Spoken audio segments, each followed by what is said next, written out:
Everyone, কেমন আছেন সবাই? আজকে আমি বিড়ি কলাইয়ের বড়ি দেওয়ার একটা পদ্ধতি নিয়ে চলে আসলাম আবার আপনাদের কাছে।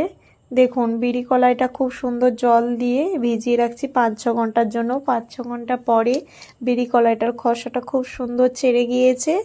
খোসাটা ওইটা বারবার জলে যত ধোয়া হবে, বারবার জলে ধুয়ে নেওয়ার পর ওই খোসাটা একদম কিছুই থাকবে না, খুব সুন্দর ফ্রেশ সাদা হয়ে যাবে। দেখুন কত সুন্দর সাদা করে নিয়েছি। খুব সুন্দর সাদা হয়ে যাবার পর এটাকে পরের দিন সকালে আপনি বেটে নিচ্ছে। আমার মা শিলেতে বেটে নিচ্ছে, বা আপনারা মিক্সিতেও বেটে নিতে পারেন, কিন্তু কড়কড়ে ভাব কোনো মতেই থাকা যাবে না, একদম মিহি করে বেটে নিতে হবে খুব সুন্দর করে, একদম পেস্টটা যাতে একদম ফাইন বাটাটা হয়। দেখুন খুব সুন্দর ডেবে নিতে হবে। এখানে যত ভালো ডাবা হবে তত ভালো বড়িটা আপনার হবে।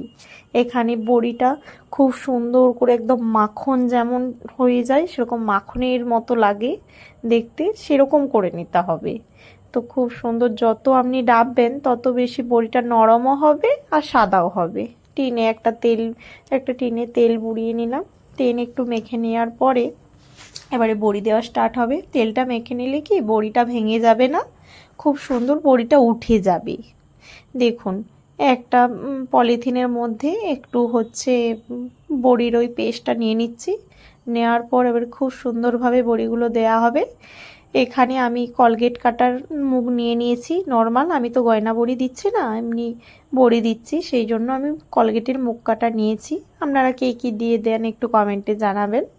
দেখুন খুব সুন্দর করে আমার মা বড়িগুলো দিচ্ছে, একটার সঙ্গে একটা কিন্তু একটু কোনো টাচ হচ্ছে না, খুব সুন্দর, একদম কারো গায়ে লাগছে না বড়িগুলো দিচ্ছে আমার মা। এত সুন্দর বড়িগুলো দেখতে লাগছে বন্ধুরা, জাস্ট আপনাদের কি বলবো, বলে প্রকাশ করার মতো নয়। আমার এই ভিডিওটি যদি ভালো লাগে আপনারা ফলো করবেন, শেয়ার করবেন আর কমেন্ট করবেন। ধন্যবাদ।